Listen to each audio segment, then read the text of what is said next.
going on, everybody? Welcome back for another Monday edition of Where's the Chicken with Bill Skywatcher.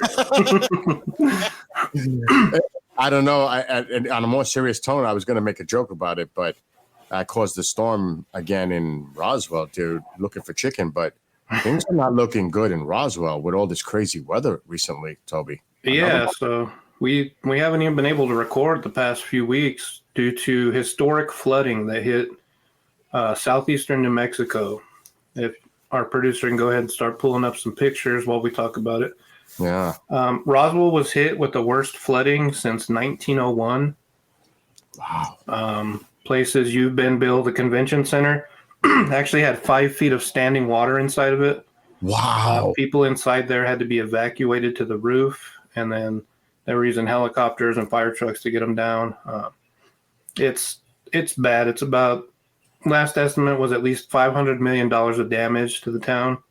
Wow. People lost their homes, all their personal belongings. And then just this past weekend, we got hit with flooding again. But not, I mean, luckily it was a lower, not as bad as this, but I mean, you can see from the pictures, the devastation is just, it's sad. You drive down the street and the entire contents of people's houses are just stacked up on the curb waiting for the dump trucks and the grabbers to come get it. So, but at the same time, I mean, this is just adding to all the other stuff from the last storm. I mean, people are still cleaning up, right? It's like, I get this rain. People are already suffering and exposed to the last storm, and then they get this on top of it. That definitely does not help. No, from the first flood, there's confirmed 2 deaths that we know of. Cars were swept away, ambulances, fire trucks were destroyed. I've never seen anything like it. And I happened to be the idiot that I am, drove home that night. Wow. I mean, luckily I made it, and I do have a video I'll show you later off the air of me driving. The water got up to my headlights on my car, and I thought, I'm done. Wow, dude. And you've been here. We're a valley. We're a flat desert, middle of a valley. There's really no drainage here. Nope. So a whole tsunami season worth of rain in about a span of 5 hours. Yeah. But if people were to go to Roswell to go to the museum first, is it cleaned up to the point where people can get access to the museum? And what's the condition of the museum itself? Yeah, as far as I know, the museum suffered very minimal damage, if any. The museum's still going. Paul at Roswell UFO Tours, they're up and running again. So tourism can keep happening, and I encourage people, if they can, to come spend money here because the community needs it. President Biden just declared us a disaster zone, so we're going to start getting some federal money, hopefully. But yeah, it's bad. It's going to take years to recover from this, unfortunately. Yeah, sounds like you remember the convention center, like I was just mentioning. Beautiful place. We hung out there last year for the festival. It sounds like it's a total loss. So. Yeah, that's horrific. I mean, and what about the other museum adjacent to the convention center? It sounds like it's a total loss right now. My gosh. The artwork that's damaged and can possibly be repaired has been sent off, but a lot of that stuff's just, it's gone. Wow. That's bridges in town were destroyed. It's insane. But there is some other news that you were mentioning earlier before we started the show that is pretty interesting. Yeah, I want to let everybody watching at home know that Bill's arm hurts. No, in all seriousness, to lighten the mood some,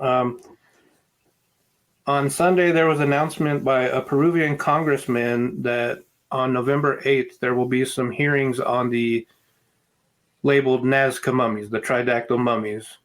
And I got my notes pulled up right here. So in the hearing, they're going to announce that they're going to provide scientists the opportunity to examine why the mummies are genuine remains. They're going to facilitate further exploration of these beings, review current knowledge and outline necessary next steps for research. They're going to discuss the potential for building a museum to showcase these discoveries. They're going to highlight the educational and cultural significance of the discovery and to prioritize enabling the scientific community to study the bodies freely without restriction. That's the most important thing, because why would you build a museum? And there's an example of them. There's a new body they just showed off Sunday. But, I mean, all that other stuff, it's funny how they put that science part. That needs to be verified and vetted, not just by them, but by the international community of science to test the samples of this to verify. Because it's probably, I would think, humanoid. I don't know if they're saying this is going to be something unknown or extraterrestrial in nature. So we need to see the science first, Toby. We need to see that before they start building museums and saying this and that. Let's find out what they really are first. Why don't we?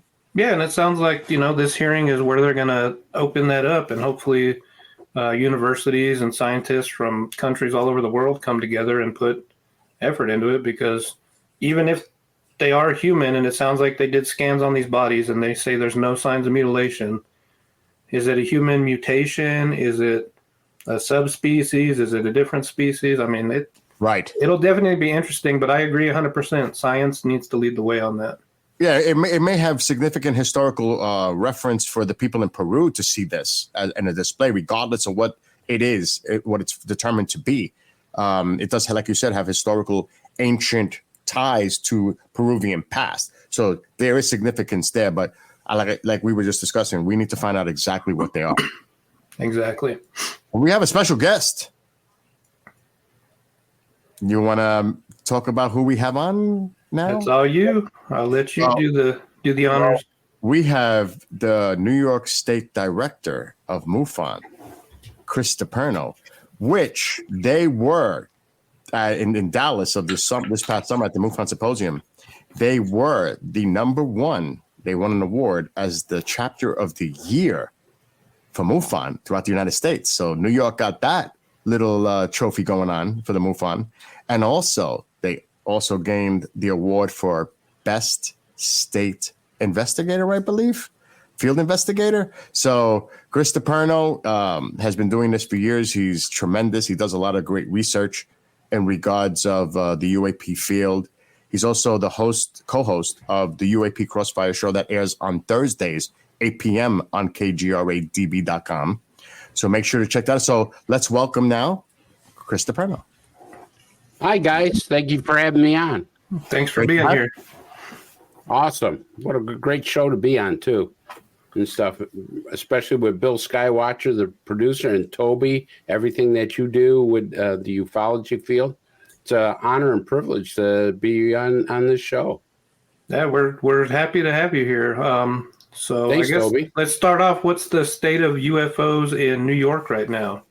Well, the state of UFOs in New York is actually, we dropped a little bit on our sightings, and that's kind of not unusual toward the fall, winter time, because people are not out in the early mornings or late at night because of the cold weather, especially, in upstate New York, where now that the temperature is really dropping at night. So, people are more in tune to their television or getting ready for the holidays, and they're not out really sky watching like they would normally do in the summer, sitting out their back deck and stuff of that nature. So we have a little bit of drop in that, but I would say the reports are still coming in. We're still investigating them. And, we have to differentiate. We do a lot of dissecting, I would say is the best word, of some of these reports to make sure they're not man-made objects. So New York's holding their own. Now, I have to follow up with what Toby just said as far as New York cases. What would you consider being involved as state director as being the best New York case you've investigated? For example, I know the involvement MUFON had with the Tuxedo Park case. Would you consider that to be like, and give the viewers and listeners a little background on that specific case, if that's the one? Sure. Yeah, I think Tuxedo Park is one of the most amazing cases we've ever investigated. People have always asked me about that case because it has credible witnesses. It comes from a place that we've had tremendous amount of sightings, and it's the very first time that we were able to give a reason why these UFOs were seen there. So let me go back and explain that I received a call and a report of a police officer who says he's witnessed a triangle-shaped object in Tuxedo Park, the village of Tuxedo Park, watching this triangle hover over their lake and dropping a barrel-sized object, not a barrel, but a barrel-sized object into the lake. And then 3 nights after that, people from Tuxedo Park who live around the lake have heard humming noises that they can't explain, never heard before, but also they've seen like what looks like headlights going through the water, under the water in a very rapid motion. So we said, okay, I'd like to come down and do that. And so I called the police officer up and I said, hey, can you tell me about this? He says, yeah, we have sightings all the time down here. It's a very secluded area. You can't get into this area without, one, an invitation and being escorted to wherever you're going to go. You can't just drive into this village. It's an actual village, but it's gated. It's like a public gated community is the best way to say it. They have their own police force and they have everything within inside this community. So when you pull up, a police officer will come out and ask you, hey, what's your business here? Why are you going in here? They'll call, verify that, and then you get escorted to wherever you have to go. So it's really a secure area. And I was told that they have a tremendous amount of sightings there. There was a lady that didn't want to come on the record, but explained that, yeah, we've seen all kinds of strange things hovering over the lake, hovering over houses and everything else. But because of the nature of where they live, it's because it's a very selected community. And it's a good community. There's nothing wrong with it. But because of everything else that was going on in that area, they tend not to report it or they tend to shy away from it. So as we were digging into this more and more, we actually talked to people who said, yeah, every once in a while we get this loud humming noise. Nobody knows where it's from. So we couldn't figure that out, but we knew that we actually had reports, we dug up historical reports, that there was a tremendous amount of sightings back in the 80s and early 90s with boomerangs and triangles and everything else.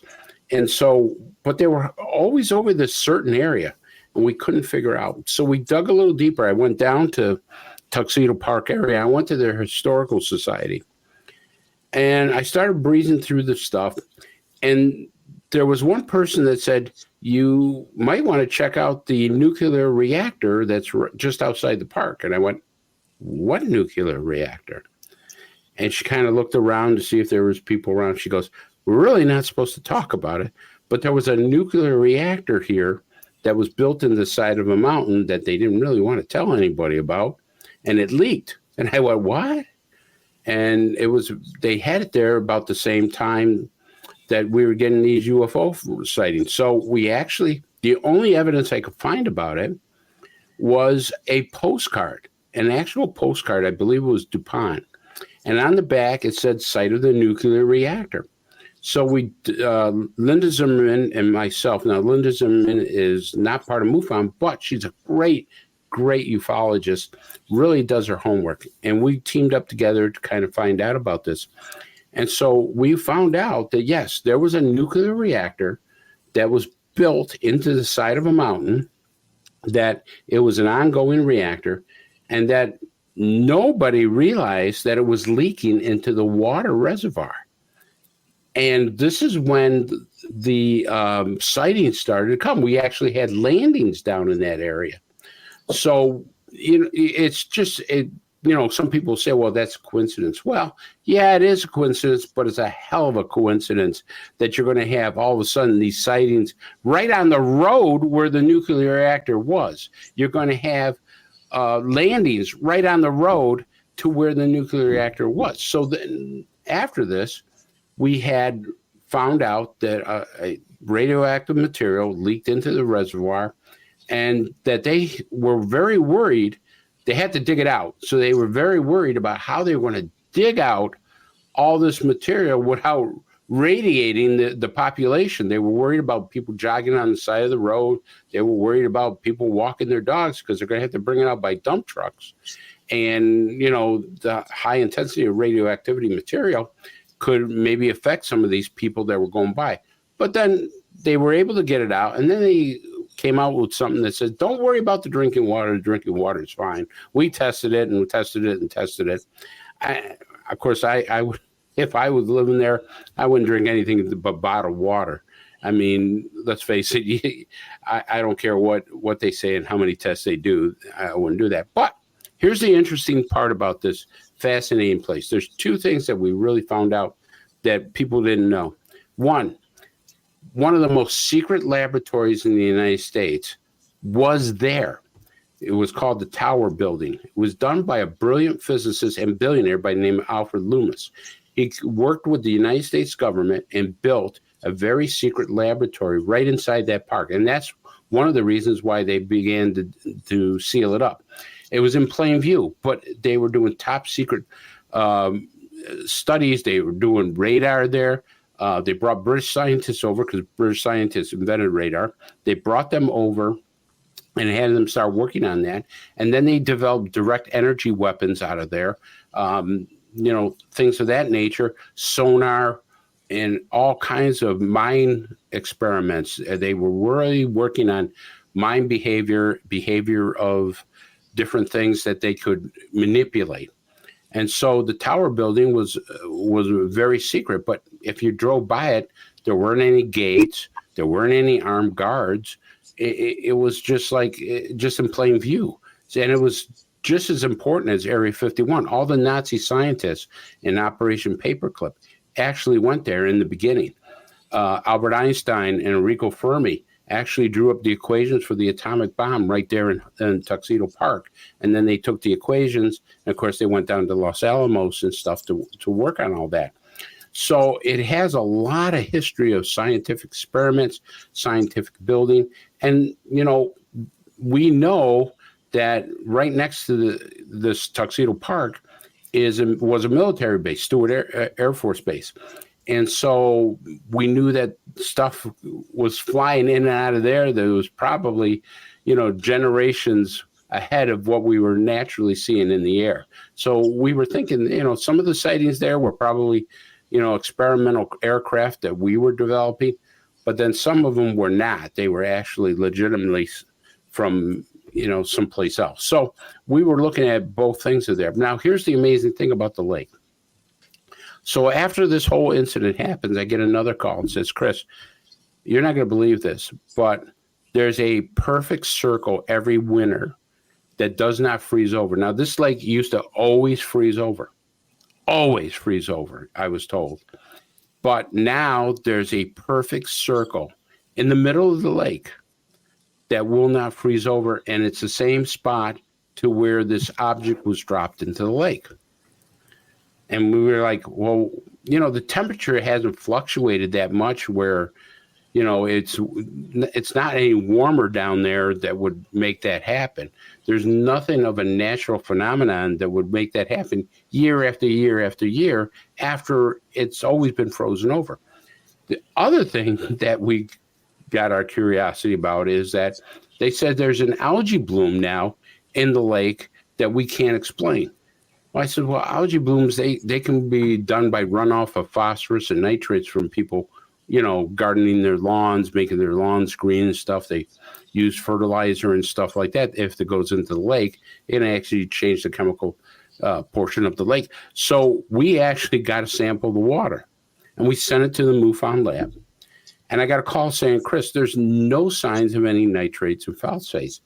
And normally algae blooms are done at the edge of the lake because that's where your strongest runoff would be. It wouldn't start in the middle of the lake. There's nothing that would trail it to the shorelines. So we're saying to ourselves, well, why would we have an algae bloom in the middle of the lake without having algae blooms on the shorelines where chemicals would run off the lawns and run off other areas into the lake? You would have your strongest points right there at the water's edge. So there's two things that we can't explain. So we wanted to go diving into the lake. We actually, MUFON wanted to send a diver. And they said, no, You're not going diving in our lake, you know. And I said, well, it's a public lake. Too bad you're not coming here with dive teams, and you're not coming here to dive in our lake. Wow. So we kind of had to end the investigation on that. But that's one of the most incredible cases, because we found out, we put 2 and 2 together. I mean, it doesn't take a rocket science to figure out that if you're having landings and encounters all the time in this one specific area, and you're trying to figure out what would be so attractive to them, and then you find out you got a nuclear laboratory that's leaking nuclear material, well, you see where the correlation comes with that. So that was one of the greatest cases that we worked on. And to this day, you know, people have always called up and said, hey, we wanted to talk about Tuxedo Park and the problem that you had there. Oh. And that was great. Are there still sightings there? Yeah, still sightings. It's the Hudson Valley area. And we don't know if it's some people say it's the electromagnetic energy that's coming from those areas. There's certain areas within the United States that have strong electromagnetic fields, like the ley line. Yeah, and we looked into that, and that could be a possible reason. But Hudson Valley has always been notorious for having so many sightings and still having sightings. As a matter of fact, one town made a ordinance. They says you're not allowed now to stop on the side of the road and watch UFOs, because it was too hazardous for you to stop on the side of the road, because people were driving around. They think it's an airplane. One lady told me, says, Chris, I had one of those glass roofs on my car, and I thought, oh my God, the 747 is coming down really low. And she looks up and she says, that's not a plane. She's hovering over her car. It's a boomerang shaped object. And, you know, of course, naturally, she, you know, almost loses control of her car, but she pulls over the side of the road with a whole bunch of other people pulling over the side of the road and almost crashing into each other. So the town says, no more UFO watching on the highways. You want to do it from your porch or someplace else. But, you know, we don't have enough police officers in this area to take care of the motor vehicle accidents that could possibly happen there. So we've had all that, and we've had abductions. That's one of the things they keep kind of quiet. Linda Zimmerman has worked very diligently on the abductions that have happened down there, and that's kind of a scary thing, because that's the one thing that you don't hear a lot about. They sensationalize it in movies and stuff like that, but they don't really talk about the dangers or the horrors or the physical injuries that happen with these abduction cases. MUFON has looked into these abduction cases, and they're not pretty. They're very scary. There's nothing really good about an abduction case. Now, just to touch a little bit back on what you said about the lake with the radiation, I would be really curious and interested to see if there's a medical history of cancer-related issues surrounding that lake, because it happened in another lake nearby, a nuclear lake. You know about the nuclear lake situation. I knew about the nuclear lake, and they didn't want people around the nuclear lake at all. They really don't want to hear it. Yeah. But the problem is, because of HIPAA laws and because the way the village is, it's very hard to interview people there, and it's very hard to collect information on the village. And you know, as well as I do, and this is not anything secret, HIPAA laws are very, very strict on trying to get information about somebody's health. I mean, even if they give you permission, you got to go through a lot. But that being said, we know there had to be something happen, because obviously the water was radiated, and if people were drinking that water, you know, you can probably put together and say, this is, you know, down the road, this is not good health for you. Exactly. The one thing that you just mentioned about standing on the highway stuff, because the Taconic Parkway was notorious. Yeah, and they had a great, you know, nobody talks about this, but police had a high-speed chase with a UFO there. Yep. And I mean, Bill, you know about it because I've talked about this, and we've interviewed the people who were involved. But there was a UFO. You ever seen the movie Close Encounters of the Third Kind, where they have that chase on the road and the police cars are chasing. It's the same exact thing. It was crazy. So, this police officer sees this object and he starts driving toward it, and it takes off at a high speed. He thinks it's either a motorcycle or a car or something, but then it's hovering over the ground. He goes, "What the hell is this?" And next thing you know, he said, "I'm in pursuit of, I don't know, I'm in pursuit of something." And the thing is going, and then now you got all kinds of cars. Well, this one guy, he's a park police officer. I won't mention his name. He's laughing. He's going crazy. He's listening to this chase on the radio. He says, "These guys must be drunk. They must have had a choir practice or something, because, who's going to chase a UFO?" The next thing, he hears the sirens coming, and they're coming toward him. So he wants to get out. He's excited. He said, "I want to see this thing." He opens up his car door, and he happens to look up, and there's the object hovering over his car. And he's like, "Oh my God, these guys are really chasing a UFO." So boom, they go, and they're calling it into the dispatcher. And the dispatcher says, "I'll get the FAA on the line and see if there's like a low flying plane or something of that nature." So the dispatcher says, "Hey, I just talked to Stewart Air Force Base. Somebody there said, don't worry about it. It's the planet Venus. It's the planet Venus." And then one of the police officers go over the radio, "Well, planet Venus just went under the bridge." So I mean, they this was just crazy until they discovered. So after the chase, and nobody knows this part of the story, but after the chase, right, they all went back to headquarters to write up, because they're going to have to write up why they were on the chase. And two of the guys go outside for a smoke or just get some fresh air. There they see it hovering by the police station. So they're like in a state. This thing has come back and said, "Hey guys, here I am again," kind of a deal. And then it just takes off. That was Yorktown Heights. Yes, I know. Yeah. So you have all kinds of settings that people won't talk about down there, because they're great sightings, but people will think and say, "Oh my God, they must think I'm a nutcase because I'm chasing a UFO," and stuff of that nature. And we had another police officer that was working, and he literally watched this huge boomerang hover over his head and slowly go to the nuclear power plant. Yep. Now, there's been a lot of sightings at the nuclear power plant, but they're not allowed to talk about it. The guards that were there that were working night shifts were not allowed to talk about that. They had a gag order that I was told. They said, "No, we're not going to lose our jobs and stuff because some, boomerang or triangle wants to come over the nuclear power plant." Now whoever these species were that were doing this, they didn't mess with the power plant. There wasn't any energy drawn from it, or, nothing was shut off of that nature or anything. But the one thing that other people don't talk about there is that some of these objects would actually hover over the Hudson River and draw up water. So they say, "I see a funnel of water going into this ship." And one of the things that we always wanted to look at, what was their propulsion things? Well, there's a theory that you can make, actually from water, you can separate the oxygen and the hydrogen, convert the hydrogen into helium-4. And if you do that, that's like the power of the sun.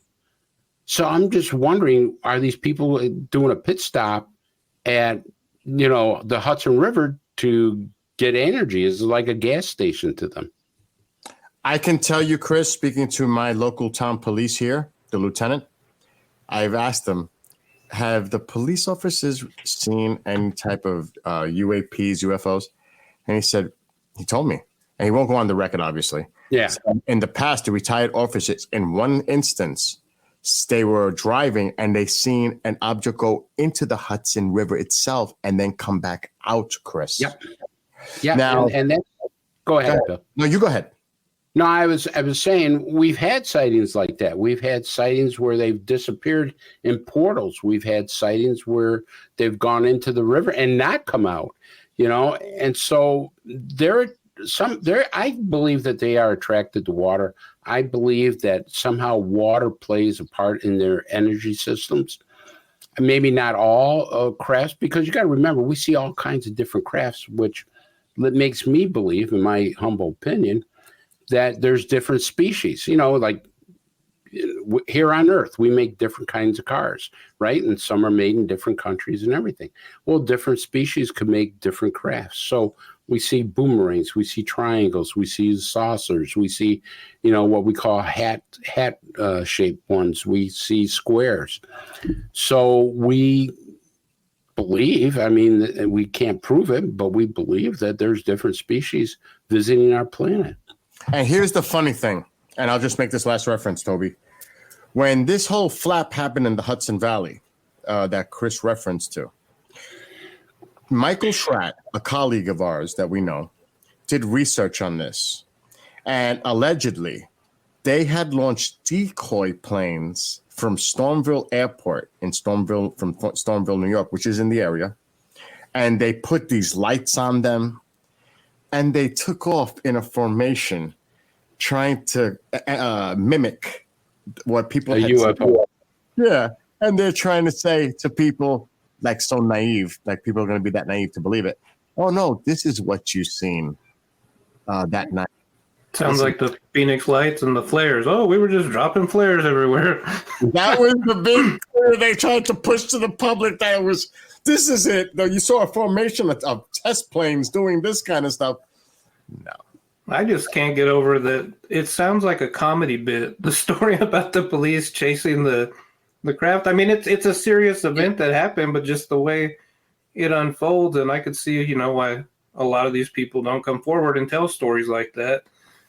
But that's well, you know, we have a lot of police officers that will talk to me off the record because I'm a former, you know, homicide detective, major crimes detective, and so they feel comfortable telling me the stories, but it's always off the record because, you know, some of them are still active, some of them are retired, some of them, you know, there's that stigma that, hey, you got to have lost your mind. There still is that in certain fields like police work where you don't really want to talk about that because then they'll send you to the police shrink and, you know, you'll have to explain why you're seeing UFOs.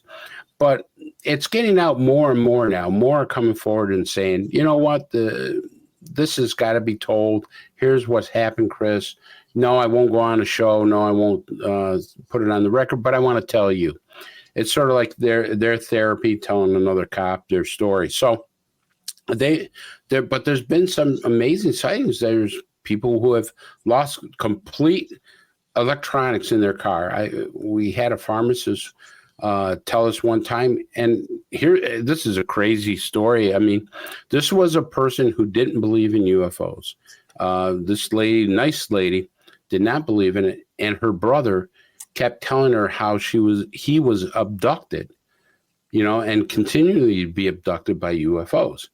And she says, you know, put my brother in a mental institution one time. I did this. I had to do this. He's got to be drugged up because he kept claiming that at times he was being abducted. So she was working a night shift and she was driving along the road after her shift was done. And she noticed this star in the sky. And she says, wow, that's a really bright star. And she's continuing driving. And then all of a sudden she says, that star is getting closer. I wonder if it's a plane. And it's getting closer and it's getting closer. And the next thing, it's not far away anymore. It's really close. And she goes, that's not a plane either. That is something, I don't know what it is. But then everything started going bad on her car. You know, her cell phone wouldn't work. The radio was off. The car was knocking, like the electronics of it were shutting off, coming on, shutting off, coming on. And then the thing was absolutely close. And it's hovered there for, I would say, maybe 40 seconds and then shot out at an incredible speed.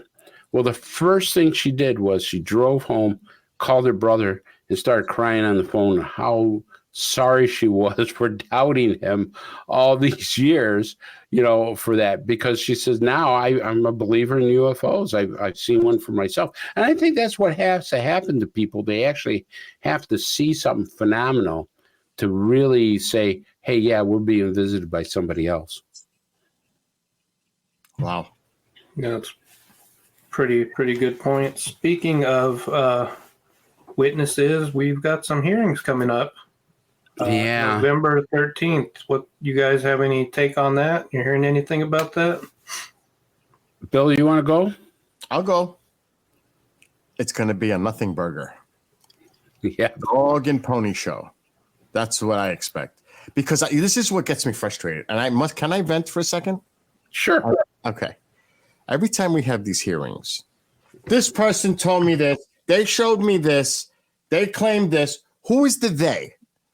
Instead of having the second hand, third hand, can we bring actually those people that can produce documents, images, video, anything? Why is it always they say, well, I spoke to this person and they told me we have craft retrieval. We have evidence of that. We have it somewhere in underground bunker, hangar, whatever. That's one. The second thing is the real issue, and we've had a discussion on this, is the SAP programs and the lack of access by people in Congress because they don't have the classification. And I would like to see an audit done on the Department of Energy, who's in control of these SAPs under the Atomic Energy Act of 1954. And I want to know what these unacknowledged SAPs are, because those are the ones that you got to look at that specifically have a need to know, and you have to be a chairman in certain committees, armed committees, whatever. Only a certain people have that clearance to go to a SCIF to see that. But you know what I want to know? I want to know the money trail. I want to see it audited. I want to see where the money's coming from that's allocated to these black programs, and who's involved, because you know there's going to be all the aerospace corporations are going to be probably involved, and the contractors, and even outside investors.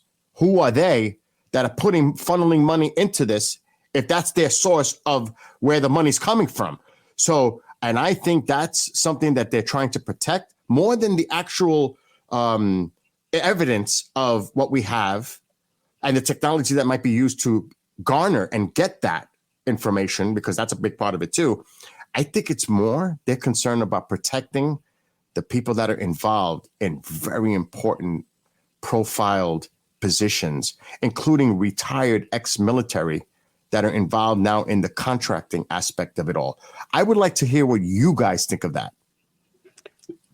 Well, here's one thing that I absolutely agree with you, Bill, that I think it's going to be a nothing burger. And I have different thoughts about this, because one of the things is, okay, if they come out and say, yep, we have absolute scientific proof that UFOs are real, they're not from this world, they are from interdimensional, extraterrestrial, demonic, whatever theory they want to come up with. It's the secondary questions that they're afraid to ask. Like, wait a minute, you're telling me that UFOs are real, and now somebody says, well, did you know about the abduction things? Do they say, yeah? They're going to have to say yes, because it's worldwide known that abductions take place. So now they're going to have to admit to abductions.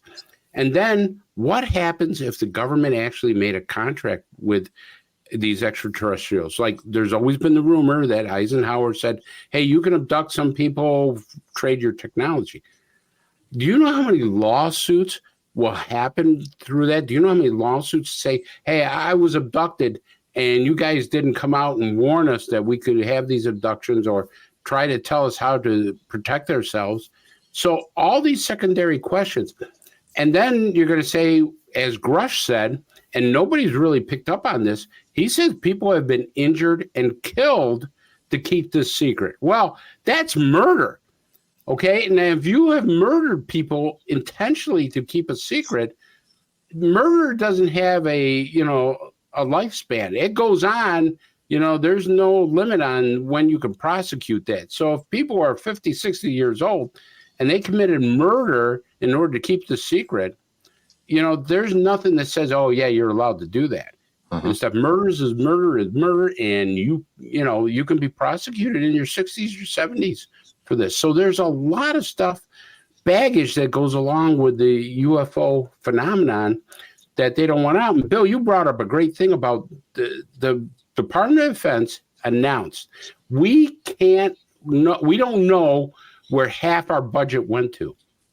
half our budget. Now, you're not talking millions, you're talking billions of dollars we can't account for. Now, you got all these bean counters, you got everything else. You mean to tell me you've lost billions of dollars? Or if they went into programs that we don't have access to? The government does not have access. Admiral, in the case of that is Admiral Wilson. Admiral Wilson says, hey, I want to go to this place because you guys are working on some project and I'm not briefed into it. I'm one of the highest people in the United States, service here. I'm in the military. I'm working with the chief of staff. I have White House clearance. I have top secret clearance. I have everything. And what do they tell him? Tough. You're not going to know. I mean, and you can't foil that. You can't foil information from a private company. So a lot of these private companies now have material or documents or whatever that we can't access. But it's our money. It's the taxpayer money that is going for this. Totally agree. Toby? Yeah. Well, in my opinion, first of all, the timing of the hearings to me doesn't make sense. We have the election coming up. It'll be tomorrow, and obviously the country is so divided right now, but we won't get into that. That's going to take most of the attention away from something that's going to happen on the 13th, in my opinion. Second off, the subcommittee holding this does not have subpoena power. You cannot compel people to testify, and I'm sure the two of you have heard the same things I've heard from talking to people behind the scenes. They've had witnesses dropping out. Supposedly people are making threats. They're still looking for witnesses, and we're just days away. Dog and pony show is how it was described to me as well.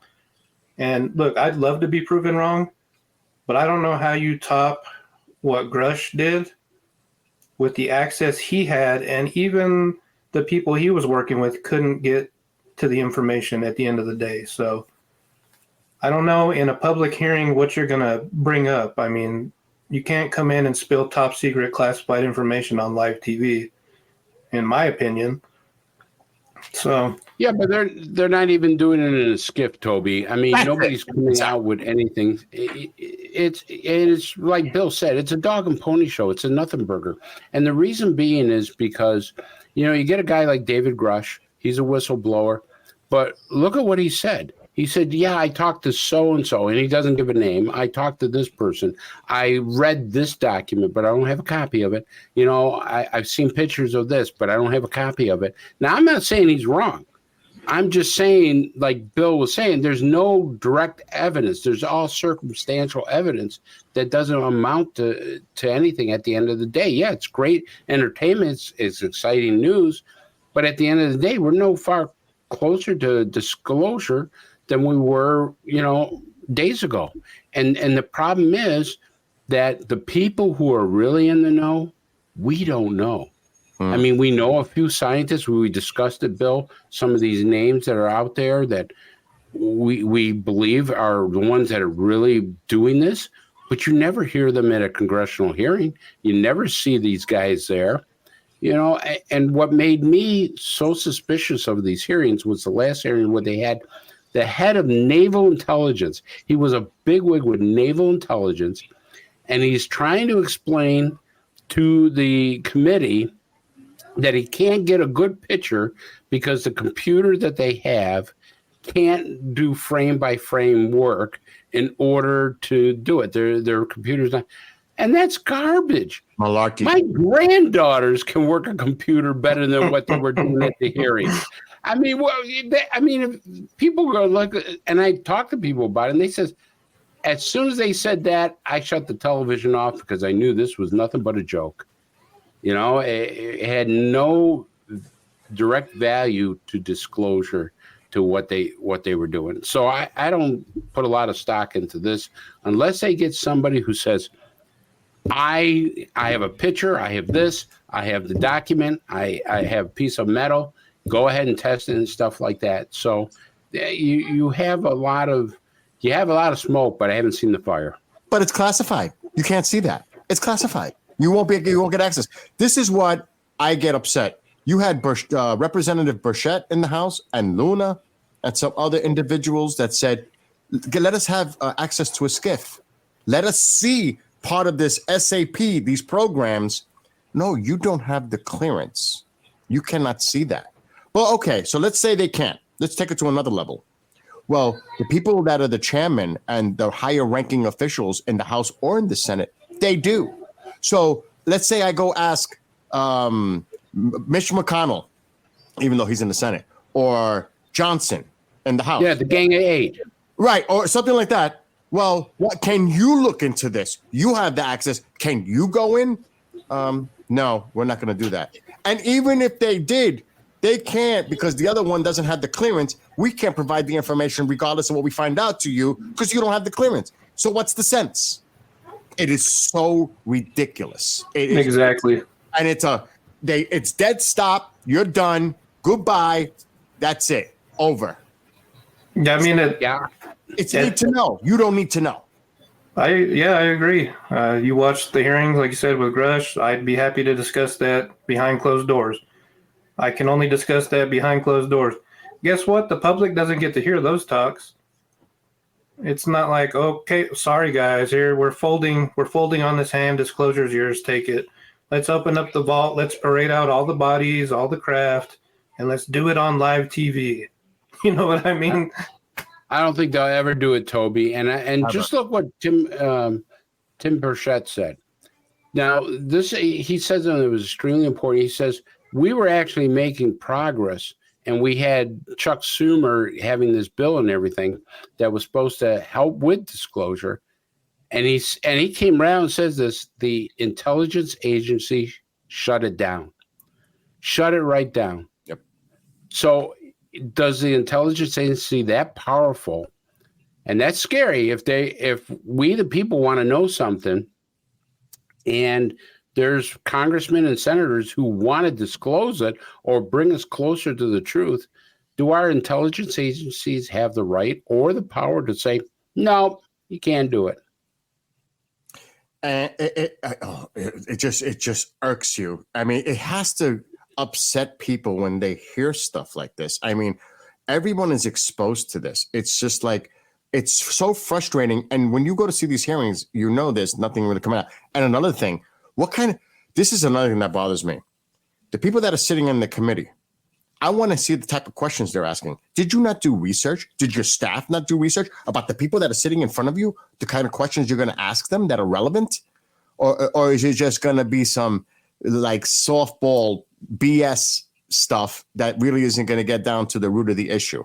That is so frustrating. I don't, like I said, it's going to be nothing. I don't see nothing coming out of this at all. And you brought up a great point, Bill. One of the points that you brought up was, does the staff do the vetting? Well, here's one of the things that Tim Burchett said, and it goes to every subject. It's not so much that the congressmen don't want to give you information. It's the layer that's below them and the layer below that one who actually make a lot of decisions that the Congress people don't approve of or don't like, but that's the way it is. You can't get rid of these people because they're dug in so well with, their jobs. But if they say, no, we're not going to do that, they in ways can sabotage, the workings of what Tim Burchett, Marco Rubio, and others want to do, like Luna and stuff like that. And that's got to stop. I know there's certain things that the American public don't need to know and shouldn't know. I mean, let's face it, we're not going to give away stuff because we have adversaries out there that hate the United States. We don't want them to know what we're creating. We don't want them to steal our technology. But not on this subject. There's nothing that's going to affect national security by saying, we're being visited by people from other planets. You don't have to say what their technology is. You don't have to say, what there is, but you can say, yes. I mean, you've had scientists and you've had other people come out and say, not only they've been visiting us, they're walking among us. Here's the thing. I mean, and we only have a few minutes. Believe it or not, this show went by so fast. We only got like 4 minutes. And what a simple background, black background or whatever color, with a sample of supposedly a recovered alien body. That's not technology. That's just what it is. It doesn't have to have everything else connected to it, how you obtained it, the craft associated, whatever. Just show a body. Show us something. Now, before we go, guys, you guys have something in common. Quickly, if we could touch on it, the metamaterials that you were involved with the MUFON thing, Chris. We only got like 4 or 5 minutes, but we didn't even get to that. No, but you were part of that whole thing at the MUFON symposium with this piece of metal that was retrieved. Just quickly, Chris, can you give us a quick synopsis? Well, real quick, MUFON had a source in Russia that was sending over a piece of metal material. The first one got stolen right out of a post office. And so they said, okay, we're going to try to get it to people who we know that will take care of it. I was I don't know, lucky or unlucky one that got it sent to me. And I had to hand deliver it to Texas for the symposium. And we had a portable safe. We put the material in a portable safe. We drove it down. I lived with that portable safe for like 2 days, 3 days. You know, it never left myself. It looked like a briefcase, but it was actually a safe. And, you know, we were able to present it. And then after we presented it, we shipped it off to a lab to have it analyzed. Now, I don't have the analyzation of it, but I do know that the compound of it is nothing that we can do. Wow. Also, you have an interesting guest. We have about 2 minutes. An interesting guest coming up this Thursday on the UAP Crossfire show. John Burroughs. John Burroughs. I mean, this guy tells it the way it is. I was so impressed with his interview because, I mean, he doesn't elaborate on anything. He doesn't embellish, I should say. He tells it straight out what happened at Rendlesham, and he's straight out about his fight with the VA. And it's an amazing, amazing interview. Well, thank you for coming on, Chris. Yeah, this flew by quick. Toby, any closing thoughts? They went by way too fast. that's honestly, that's my thoughts. So we'll have to do it again sometime. But yes, Chris. Definitely looking forward to the interview with John, and looking forward to hearing more about this metamaterial you guys had tested in the future. Yeah, let us know. Keep posted on the results of that if you can. I will. And my wife wanted me to have you say, she wanted to make sure I said this, go Bills. Well, I already know this team's losing, so.